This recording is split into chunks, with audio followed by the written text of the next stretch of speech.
एक श्रेष्ठतम ज्ञानी पुरुष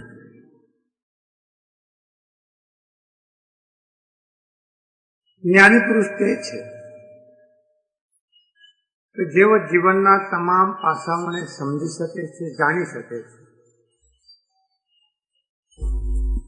અને એનું યોગ્ય નિરાકરણ કરી શકે છે. શાસ્ત્રમાં શ્રોત્રિય શબ્દ છે.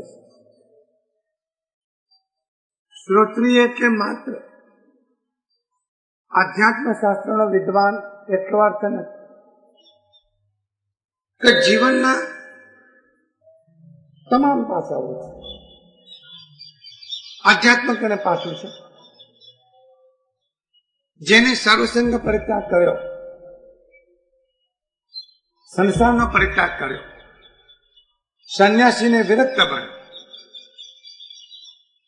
એના માટે માત્ર એક જ પાસું આધ્યાત્મિક પાસું. વ્યવહાર ગૌણ છે અને આધ્યાત્મની સાધના મુક્ત છે. વ્યવહાર છે ખરો પણ ગૌણ. વ્યવહાર નથી એમને. સર્વસંગ પરિત્યાગ કર્યા પછી પણ ગુરુ શિષ્યનો વ્યવહાર છે, સાધનાનો વ્યવહાર છે, વ્યવહાર છે. પણ જે ગ્રસ્ત જીવનમાં છે એને વ્યવહાર પ્રધાન છે. પણ વ્યવહારને બાધા ન પહોંચે એ રીતે એને આધ્યાત્મની સાધના કરવાની છે. પણ એનો અર્થ એવો નથી કે એ બાણે આધ્યાત્મનો નિષેધ કરતો અને એટલા જ માટે ગ્રસ્તની આચરણ વિરક્ત કરતા, સંન્યાસી કરતા કઠિન.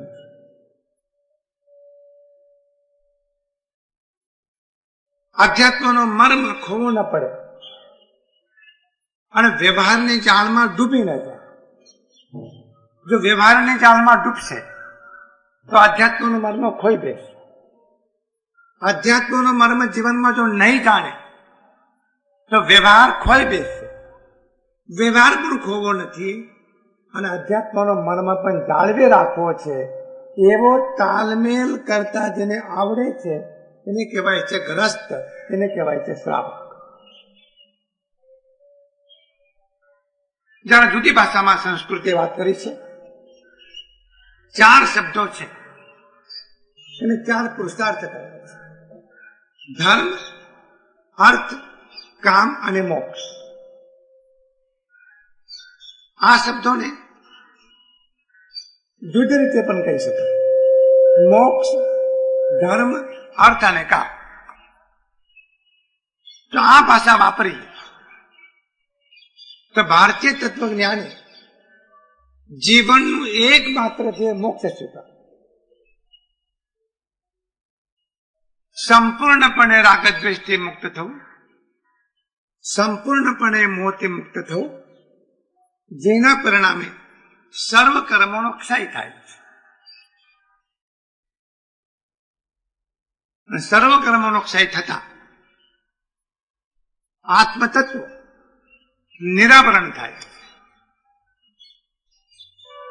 આકાશમાં સૂર્ય ઉગ્યો છે, આષાઢ મહિનો છે, કાળા ભમ્મર વાદળા છવાઈ ગયા છે, સૂર્ય તો છે, એને કઈ થયું નથી. ઉપર આવરણ આવ્યું છે, આપણને દેખાતો નથી પણ સૂર્ય છે ને સૂર્ય પર આવરણ આવ્યું છે. એમ આત્મા પર કર્મના વાદળોનું આવરણ આવ્યું છે. એટલે આત્માએ કશું ખોયું નથી પણ આવરણ આવ્યું છે. ઢાંકણ આવ્યું તો વસ્તુ ના દેખાય. પણ દેહમાં રહેલો ચૈતન્ય હોવા છતાં આપણે જોઈ શકતા નથી. એ આવરણને ખસેડવું પડે છે. કેવું દ્રષ્ટાંત આપ્યું કે નીચે ચોખ્ખું પાણી પી શકાય એવું, તો ઉપર લીલ જામી ગઈ છે. પાણી દેખાતું તો લીલ જ દેખાય છે. આકાશમાં સૂર્ય ઉગ્યો છે, ચંદ્ર ઉગ્યો છે, એનું પ્રતિબિંબ અંદર પડતું નથી. પાણી પ્રતિબિંબને ઝીલે એવું છે, પણ પ્રતિબિંબ પડતું નથી. પાણી પણ તૈયાર છે અને સૂર્ય પણ તૈયાર છે, પણ વચમાં એક ઉપાધિ આવી, અને વેદાંતમાં ઉપાધિ કહે છે. આનું નામ ઉપાધિ. તમે જેને ઉપાધિ કહો છો, ઉપાધિ જુદી. તમે જેને ઉપાધિ કહો છો એવી ઉપાધિ કે તમારે કામ કરવું છે, ન થઈ શકે, ઉપાધિ આવી. લગ્નનું મુહૂર્ત કાઢ્યું અને ડોશી મરી ગઈ, ઉપાધિ આવી. ડોશી મરવાની હતી ને મરી ગઈ, બીજું થાય શું? ઉપાધિ તો એને કહેવાય કે જે તમને આવરણ કરે. વેદાંતનો શબ્દ ઉપાધિ. ઈશાવાસ ઉપનિષદમાં કહ્યું કે હિરણ્યમયેન પાત્રેણ સત્યસ્ય અપેત મુખમ. ઢાંકણ આવ્યું છે, એને કહેવાય છે કર્મ. શેવાળ ખસેડો, નીચે ચોખ્ખું પાણી પી શકાય. સૂર્યનો પ્રકાશ, સૂર્યનો પ્રતિબિંબ અંદર પડે, તમે જોઈ પણ શકો. તો કરવું શું પડે? આવરણ ખસેડવું. તમામ આવરણો આત્મા પરથી ખસી ગયા, એવી અવસ્થા એને કહેવાય છે મોક્ષ. હવે મોક્ષ ઉપર ક્યાં છે આ ચિંતામાં ન પડશો. ઉપર એ બધા કમ્પાર્ટમેન્ટો ઉભા થયા છે. જૈનોનો મોક્ષ જુદો, વૈષ્ણવનો જુદો, વેદાંતિઓનો જુદો, અરવિંદનો જુદો, રામકૃષ્ણનો જુદો, રમણ મહર્ષિનો જુદો, મારો જુદો, તમારો જુદો. ઉપર બધી દિવાલો ચણાઈ ગઈ છે.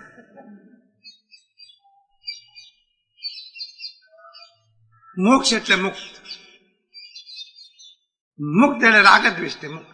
તમે એટલું જુઓ ને. અને મહત્વની વાત શાસ્ત્રોએ કરી, અહીં મુક્ત બન્યા સિવાય મોક્ષ મળતો નથી. બે શબ્દો જુદા પાડે. મોક્ષ એક ચેતનાની કાળ સંબંધી, ક્ષેત્ર સંબંધી અવસ્થા છે. કોઈ કહે છે 14 બ્રહ્માંડના છેડે મોક્ષ છે, કોઈ કહે છે 10મા ધામમાં મોક્ષ છે, કોઈ કે 7મા ધામમાં મોક્ષ છે. બધા પાટિયા લાગી ગયેલા છે. કોઈ કહે છે વૈકુંઠમાં મોક્ષ છે. અહીં મુક્ત બનશો તો મોક્ષ મળશે. શેનાથી મુક્ત બનવાનું? રાગ દ્વેષ. આ પુરુષાર્થ. એક જ વાક્યમાં આપણને વાત કરવી જો હોય તો મનુષ્ય પોતાના જીવનમાં ધર્મ અથવા ધ્યાન એના સંબંધથી જે કંઈ પણ સાધન કરે અને કોઈ એને પૂછે કે તમે આ શા માટે કરો છો, તેને કહેવું જોઈએ કે રાગ દ્વેષથી મુક્ત થવાના માટે. સીધી વાત. વેપારી સરવૈયું કાઢે છે, બે શબ્દો, ખોટ કેટલી ગઈ, નફો કેટલો, બીજું શું જોવાનું? નફો થયો તો વેપારી રાજી, ખોટ થઈ હોય તો લમને હાથ. ત્રીજું શું થાય? એમ જીવનમાં રાગ દ્વેષ કેટલા ક્ષય પામ્યા, ઓછા થયા નહીં. ઓછા તો ઘણી વખત થાય. તમે અત્યારે બેઠા છો ને, વિતરાગ જેવા છો, હાથ જોડવા જેવા છે તમને. અત્યારે અહીં તો નીચે ઉતરો એટલે ખબર પડે અસલ સ્વરૂપ શું છે. રાગ દ્વેષનો ક્ષય. જેટલા અંશમાં રાગ દ્વેષનો ક્ષય એટલા અંશમાં મુક્ત. સંપૂર્ણ રાગ દ્વેષનો ક્ષય, સંપૂર્ણ મુક્ત, એને મોક્ષ. હવે મોક્ષ મળ્યા પછી ક્યાં જવાનું ચિંતા છોડી દો.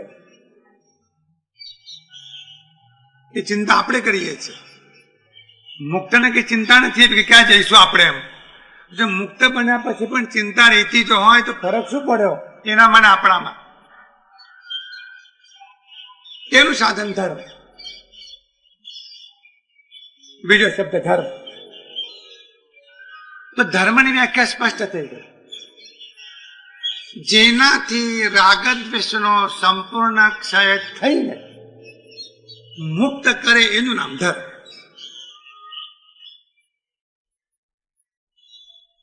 આ ધર્મ શબ્દને પાછળ કેટલાય શબ્દો લાગે. જુદો જુદો ધર્મ. વ્યાકરણ શાસ્ત્ર એમ કહે છે કે ધર્મ શબ્દને પાછળ કોઈ વિશેષણ લગાડવાની જરૂર નથી. ધારાય તે ધર્મ દુર્ગતો પ્રપતાત પ્રાણી ધારણાત ઇતિ ધર્મ ઉચ્ચતે. રાગદ્વેષમાં પડતા તમને રોકી રાખે એનું નામ ધર્મ છે. કોઈ જગતમાં બીજું પરિબળ તમને રાગદ્વેષથી રોકે એ ધર્મની શક્તિ છે. છેલ્લે બે શબ્દો અર્થ અને કામ. તો એમ કહું કે અર્થ અને કામ એ ધર્મમાં બાધા કરે છે, અવરોધો ઉભા કરે છે. રાગદ્વેષ એનાથી થાય. જેટલી અર્થ અને કામ પાછળની દોડ એટલો રાગદ્વેષનો રેશિયો વધતો જાય. આ ઘણી સમજી લો. આ ક્લેરિફિકેશન છે. જેટલા પ્રમાણમાં અર્થ અને કામ, અર્થ એટલે પદાર્થોનો સંગ્રહ અને પદાર્થોમાં પૈસા બનાવી રહ્યા. તમે પૈસો શબ્દ બહારથી બોલો છો. પૈસો તો વિનિમયનું સાધન છે. પૈસાની ક્યારે જરૂર પડે કે પદાર્થો લેવા હોય તો ને. બજારમાં નીકળ્યા છો અને ઝવેરીની દુકાન જોઈ અને કિંમતી ઘરેણા લટકાવ્યા છે અને મનમાં થાય કે જોઈએ તરત ગજવામાં જોવું પડે છે. અને ઝવેરીના દુકાન તમે જઈને ઉભા રહો તો એ ટાચા સામું પણ જોવે, કારણ ટાચું કેવું છે એના પછી નક્કી થઈ જાય, કારણ કે ઝવેરાત ખરીદી શકે એવો નથી.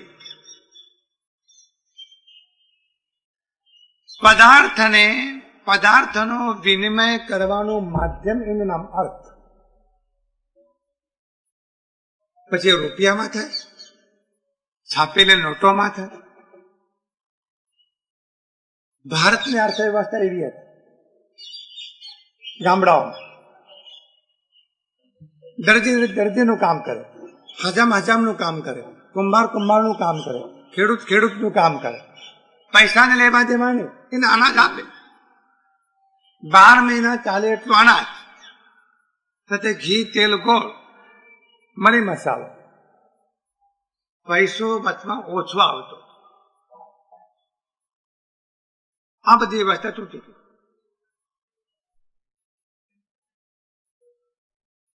સો ગ્રામ શાક જોઈતું હોય તો પણ રોકડા પૈસા જોઈએ. અને જમાનો એવો આવ્યો છે કે ઉધાર રાખવા જેવું નથી. રોવાનો વારો આવે એવો જમાનો આવ્યો. પહેલા લોકો આવું નતા કરતા, નિશ્ચિંત હતા, લઈ જતા, ચિંતા નહીં, 12 મહિના આપી દે. તો અર્થ એ પદાર્થ માટે. પદાર્થો શેના માટે જોઈએ છે? આ કઈ સમજાયું? પદાર્થોને શું જરૂર? પદાર્થો ભોગો માટે જોઈએ, ઇન્દ્રિયોના ભોગો.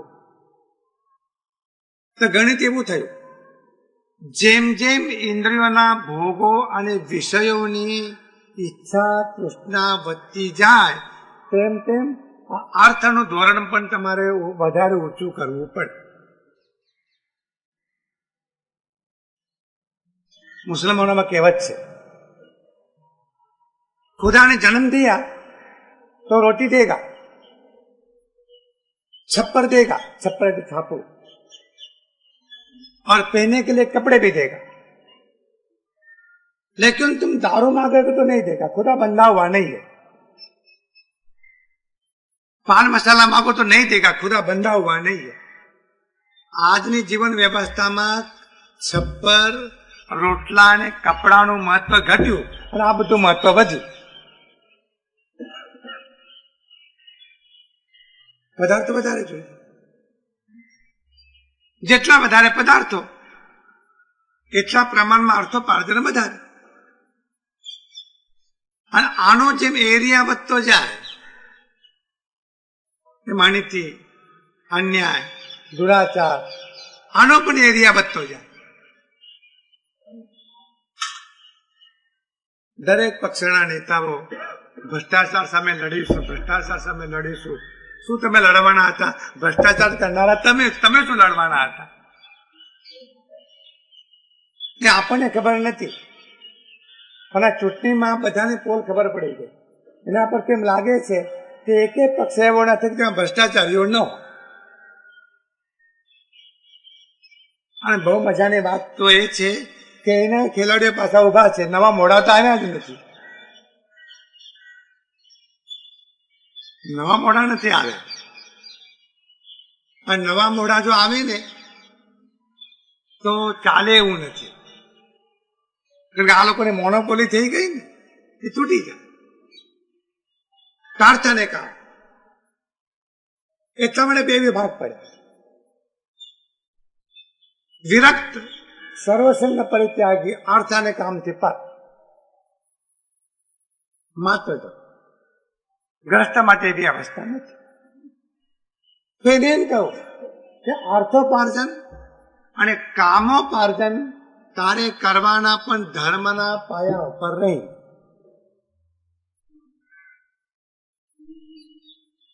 આટલું સૂત્ર જો આપણે જાળવીએ તો રામાયણ આપણને સમજાવે. વશિષ્ઠ એક જ્ઞાની પુરુષ છે. જીવનના તમામ પાસાને સંતુલિત કેમ કરવા એની કળા એ જાણે. એટલે ભરતજીને કહી રહ્યા છે કે દશરથ મહારાજાએ મૃત્યુ પહેલા અમને બધાને બોલાવીને કહેલું કે તમે ભરતનો રાજ્યાભિષેક કરજો. ગ્રસ્ત તરીકે તમારી ફરજ છે કે પિતાના વચનનું પાલન કરો. નૃપૈ વચન પ્રિય નહીં પ્રિય પ્રાણા, કરૌ તાત પિતુ વચન પ્રવાણા. પ્રાણ પ્રિય નથી પણ વચન પ્રિય છે. એ સિદ્ધાંતને જાળવીને દશરથજીએ કૈકેયીને રાજ્ય આપ્યું, ભરતને રાજ્ય આપ્યું.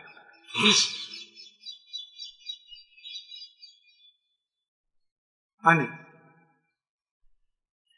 તમને રાજ્ય મળે એટલા માટે, રાજ્ય લઈ શકો એટલા માટે રામજી માટે વનવાસ માંગ્યો. તો હવે અનુચિત અને ઉચિત એનો વિચાર છોડીને પિતાએ તમને જે આજ્ઞા કરી છે એનું પાલન તમે કરો.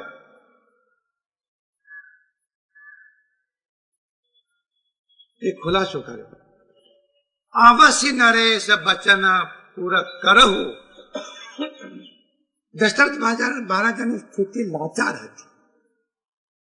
વચન આપીને બેઠા હતા અને કૈકેયીએ માગણી કરી. વચન પાલન થાય એટલા માટે એમને વચન આપવું પડ્યું.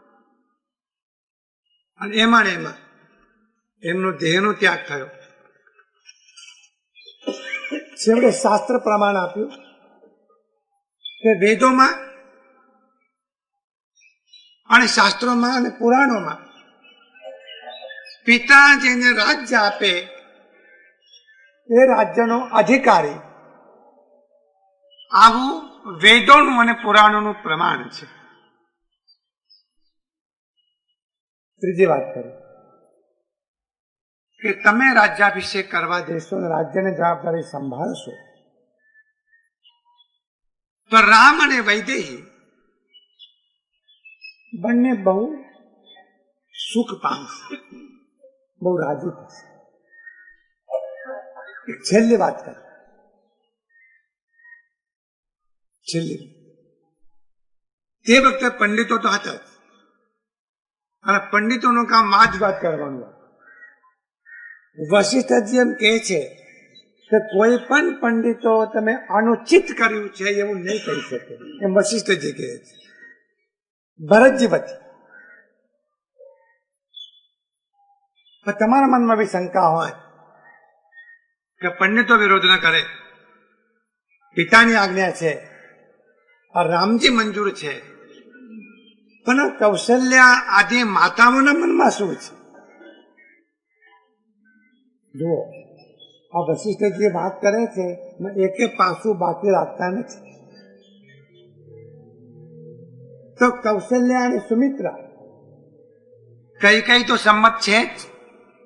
કૌશલ્યા જેની સુમિત્રા એ બંને માતાઓ પણ તમે રાજગાદીનો સ્વીકાર કરો, તમને રાજ્યાભિષેક થાય એમાં સંમત છે. ત્યારે કૌશલ્યાજી હાજર હતા, સુમિત્રાજી હાજર હતા. આ બહુ સરળ લોકો છે, સરળ લોકો. એટલે એ બોલ્યા એટલે ફરક ન પડે. આને એક મજાની વાત આવી. એક 8 વર્ષના છોકરા એના પિતાને પૂછ્યું, પપ્પા 9 વાગ્યા છે, તમે કયા પક્ષમાં છો અત્યારે? બેટા આમ કેમ પૂછવું પડે છે? તો કે 12 વાગે મારે ફેર પૂછવું પડશે, કદાચ ત્યાં બીજા પક્ષમાં ગયા હશે. હવે તેની એને પણ ખબર પડી ગઈ પપ્પાની પોલ.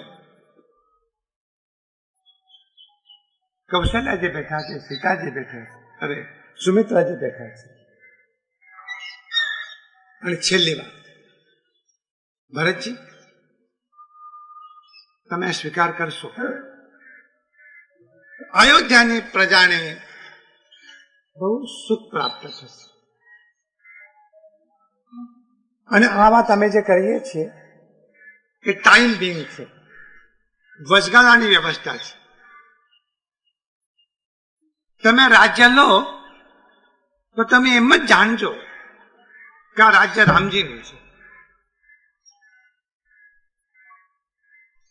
આ મનોવિજ્ઞાન છે, સાયકોલોજી.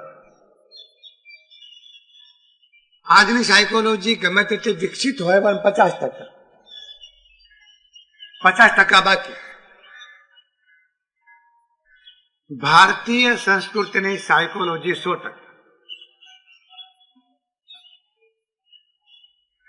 જેમ મન ચંચળ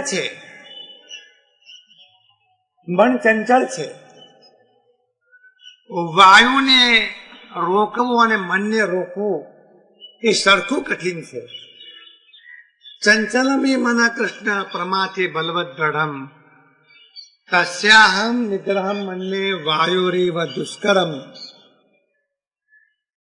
પણ વ્યાસજી કહે છે કે આ 50% વાત સાચી, 50% ખોટી.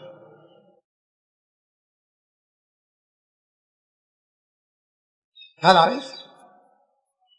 ચંચલમી મન કૃષ્ણ પ્રમાથી બલવત દ્રઢમ તસ્યાહમ નિગ્રહમ મન્ને વાયુરીવ દુષ્કરમ. મન ચંચળ છે, બલવાન છે, પ્રમાદી છે, દ્રઢ છે, હઠીલું છે.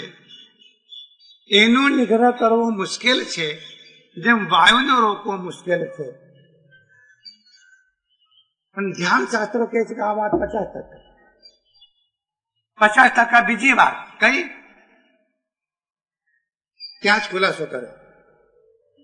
કૃષ્ણ કે છે અર્જુન આ સંશયમ મહાબાહો મનો દુર્નિગ્રહમ ચલમ. જુઓ તારી વાત સંશય વગરની છે, પણ 50% અમે ઉમેરીએ છીએ.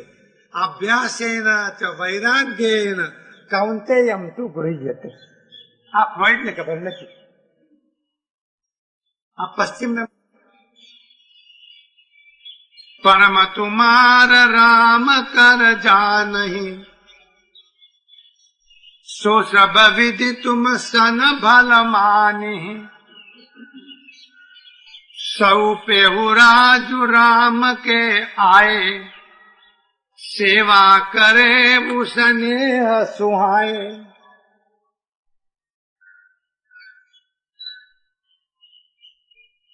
નોન ઓબ્જેક્શન સર્ટિફિકેટ એનઓસી કહે છે. આ સરકારનું મોટું તંત્ર છે. તમારે સ્કૂલ ચાલુ કરવી હોય તો એનઓસી લાવો, નોન ઓબ્જેક્શન સર્ટિફિકેટ. વશિષ્ઠજીએ ભરતજીને એનઓસી આપી દીધું, નોન ઓબ્જેક્શન સર્ટિફિકેટ. આ રાજ્ય તમારું નથી, રામજીનું.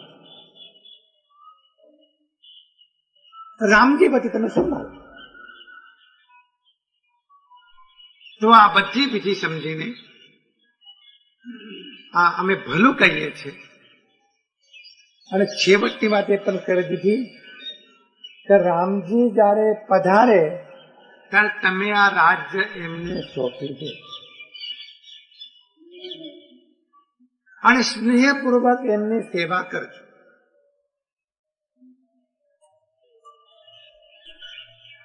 આ સાંભળ્યા પછીમાં તમારી સલાહ શું છે?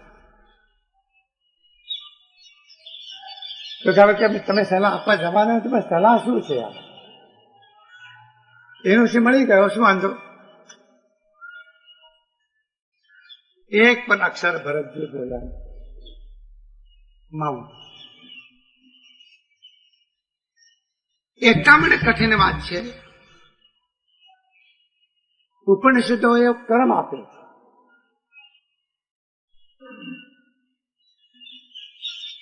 પેલા વિચેષણા હોય, ખૂબ પૈસો મેળવવાની છે. કદાચ એ પૂરી થઈ જાય પછી બીજી એસના જાગે છે કે પુત્રેસન. પૈસો તો મેળવ્યો, ખાનારો કોણ? પાછળ તો જોઈએ ને. અમારું નામ રાખે એવો, 12મું કરે એવો.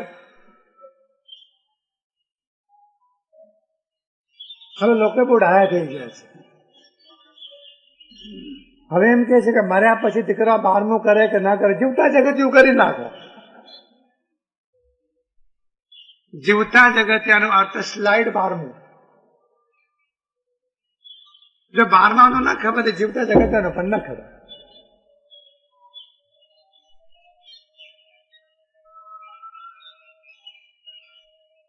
જ્ઞાતિના કુરિવાજો કેટલા જડ ઘાલી ગયા.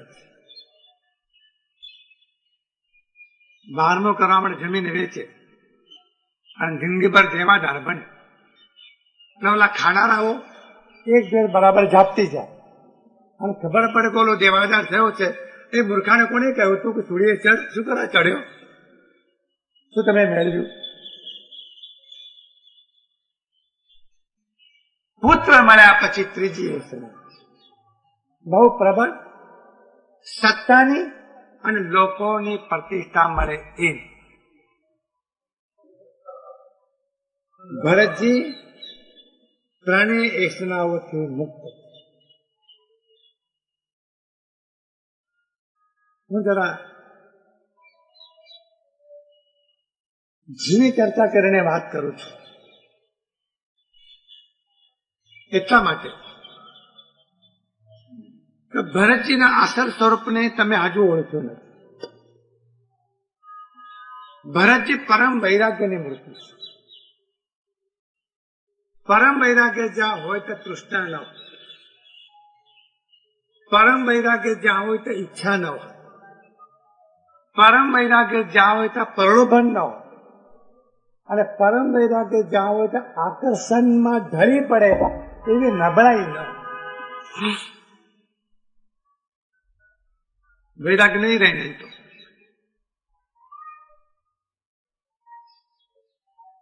અને ભરતજી પ્રેમના સાગર છે. આ બંને જરા પરિબળો જુદા છે. મોટા ભાગે વૈરાગીઓના હૈયા સોના અને શુષ્ક હોય છે.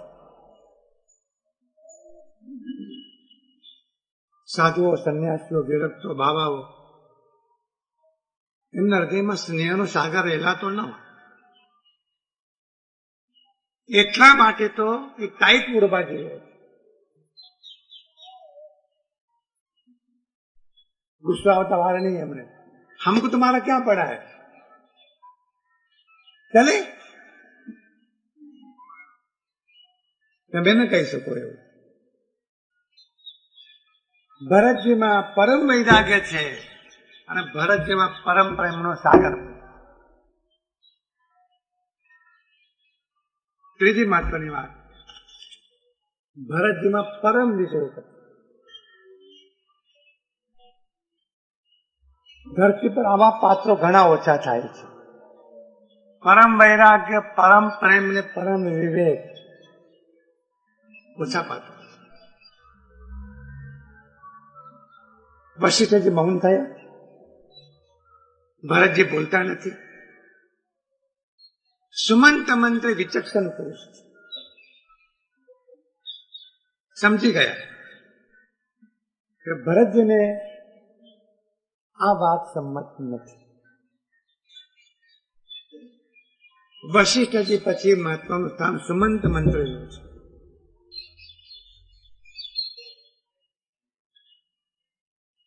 ભરતજીને સુમંત મંત્રી કહે છે, કઈ સચિવ કર જોરી. સચિવ એટલે મંત્રી ભારપૂર્વક કહે છે કે ભરતજી, આ વશિષ્ઠજી જે કઈ કહ્યું છે એ સત્ય છે. તમે વિલંબ કર્યા વગર એમની વાતનો સ્વીકાર કરો. એક જ કડી છે સુમંત મંત્રી. કૌશલ્યજી બેઠા છે. તમને એવું તો નથી લાગતું ને કે કૌશલ્ય ભોળા છે એટલે એમનો ઉપલો માળો ખાલી છે? એવું તો લાગતું નથી ને તમને? ભોળા શબ્દનો અર્થ ઉપલો માળો ખાલી એવો તો કરતા નથી ને. જેમ સરળ છે એટલે ભોળ છે એવો અર્થ તમે કરો છો. ભગત છે એટલે ઠેકાણા વગરનો છે એવો અર્થ તમે કરો છો. આ બિચારો ભગત છે, બિચારો ભગત ઠેકાણા વગર, લગન વગર. ખોટી રાખ્યો. કૌશલ્યજી બેઠા છે. માપી લીધું એમ. વશિષ્ઠજી અમારા ગુરુ સ્થાને છે.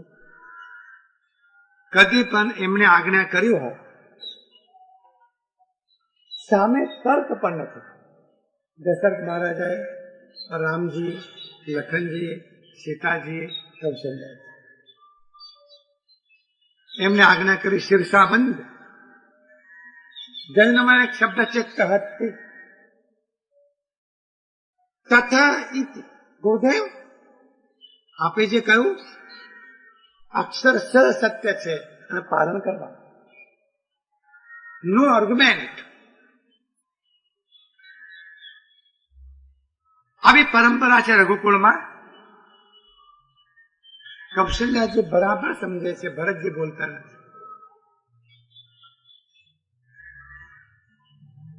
અને જાણે છે ભરતજીમાં પરમ વિવેક છે. ભરતજી પાસે હા પડાવવી ઘણી મુશ્કેલ વાત છે.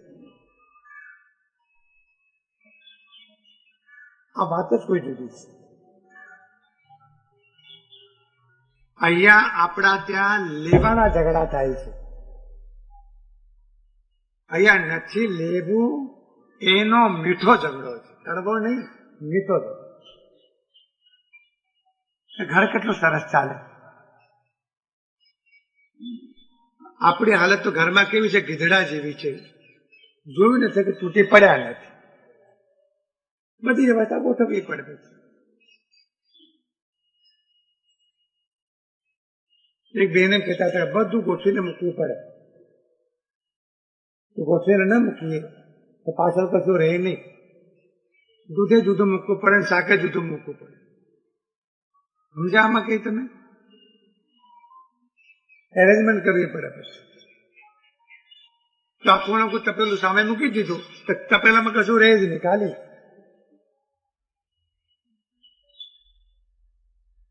આવા નબેરાઓ છે.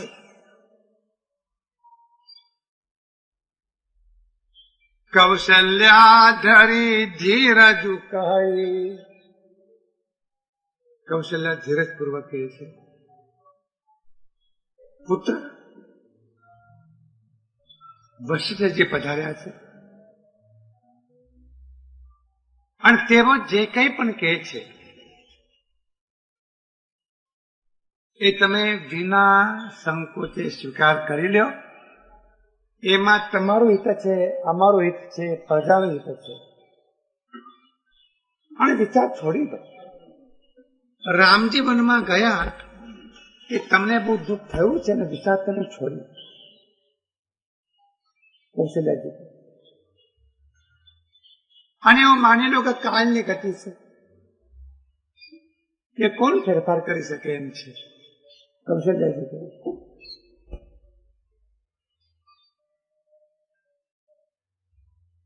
જેમ તમારા પિતાએ રાજ્યનો સ્વીકાર કરીને ભલે ભાનથી વર્ષો સુધીમાં રાજ્ય કર્યું, એમાં પરિજનો, આ પ્રજા, આ મંત્રી, આ વશિષ્ઠજી અને બધી જ માતાઓ તમને તુમય સુત સબક કહમ અવલંબા, અમારા બધા માટે ભરતજી હવે આધારરૂપ એકમાત્ર તમે. એક વાત કરવા જેવી, શત્રુઘ્નજી તે વખતે બેઠા છે. કૌશલ્યજી એમ કહું કે એક માત્ર તમે આધાર છો. તો શત્રુઘ્નજી નહીં કહ્યું કે બેઠો છો ને હું ક્યાં મરી ગયો છું.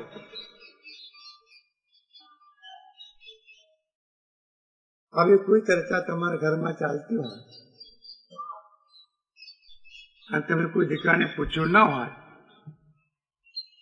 તો શું કે બાપા હું બેઠો છું, હા હું બેઠો છું, મરી નથી ગયો. કેવી માથે ઘડાયા હશે. શત્રુઘ્ન જે અક્ષર બોલતા આખા એમને એવો વિચાર આવ્યો હશે કે ભરતજી તો ના પાડશે તો પછી આ બધા આપણને કહેશે અને આપણે ઘોડે ચડવા તૈયાર છીએ. અરે ભાઈ રાજીનામું તો આપ્યું હતું પણ બધા લોકોએ બહુ જ આગ્રહ કર્યો, રાજીનામું પાછું ખેંચ્યું. તારા રાજીનામામાં શું ભલીવાર ને પાછું ખેંચવામાં શું ભલીવાર.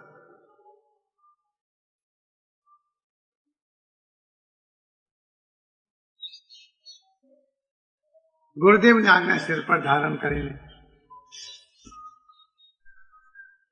તમે રાજ્ય શું.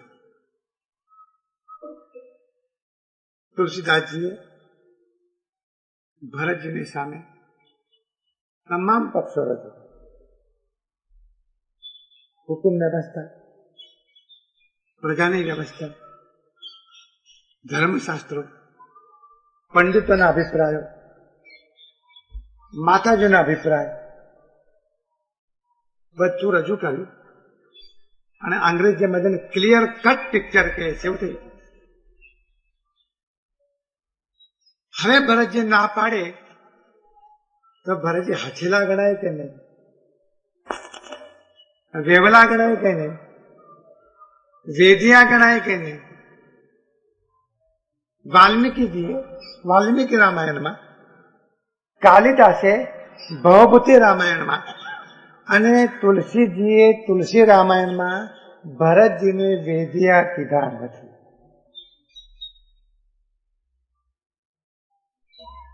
જેમ હીરો સરાણે ચડે અને પાર ઉતરે, સોનું કસોટીએ ચડે અને પાર ઉતરે, એમ તમામ કસોટીઓમાંથી ભરતજી પાર ઉતરે.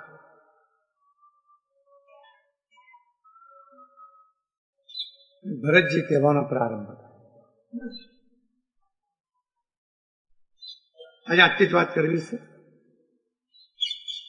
એટલા માટે કે હમણાં જ ખેરવાથી આજે આવે અને ખેરવામાં દિવસના 3 પ્રવચનો હતા. સવારે 5 થી 6, બપોરના 3 થી 4 અને સાંજના 8:30 થી 8:30. ગળાની પણ તકલીફ છે. આજે આ સૂત્ર યાદ કરી જે ભરતજી જવાબ આપે ચોપાઈ યાદ કરી દો. ભરત કમલ કર જોઈ ધીર ધુરંધર ધીર ધરી વચન અમીય જન બોરી દેત ઉચિત ઉત્તર સબહી. બંને હાથ જોડીને ધીર પુરુષોમાં ધુરંધર એવા ભરતજી, ઉપમા બહુ અદભુત આપે. યુદ્ધના મેદાનમાં પ્રાચીન કાળમાં સ્વારી કરવા માટે હાથીની પસંદગી થતી. તો કેમ કહું કે હાથી ઘણો મોંઘો, ગધેડા રાખો તો શું વાંધો. યુદ્ધના મેદાનમાં હાથી જ બાણ ખમી શકે, ગધેડો તો બાણ ખમી શકે નહીં. અને મતમાં સંગીત ગાઈને એને મને બહુ આનંદ થાય. કોઈ વખત સંગીતમાં એને આલોટવા જો મંડે, ઉપર બેસેલો નીચે આંબાડીએ, નીચે કોણ મૂકે એના ઉપર. ધૈર્ય જોઈએ, ધૈર્ય મોટું બળ.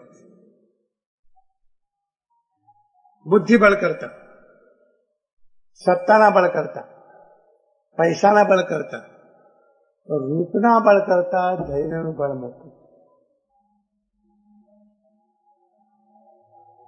વચન અમીય જન બોરી, જ્યારે અમૃતમાં બોલીને શબ્દો બોલતા હોય એટલા મીઠાશથી ને માધુર્ય છે. એક વાત તમે સમજી લેજો, તમે સાચું કહો પણ તમારા શબ્દો અમૃતમાં બોલી ન કહો. ઘણા લોકો એમ કહેતા હોય ભાઈ આપણે સાચું કહેવા જોઈએ, ભલે એને જે લાગવું હોય એ લાગે, હળવું તો હળગી જાય. આપણે સાચું કહેવા જોઈએ ભાઈ, આપણે હાચાનો આગ્રહ ભાવ. ઓલાને ઘા લાગે એ તો આપણે શું કરીએ, આપણે સાચું કહેવા જોઈએ. ઘણા લોકો એમ કહેતા હોય એના બાપ જમાનામાં સાચું બોલવું નથી, પછી એમ કે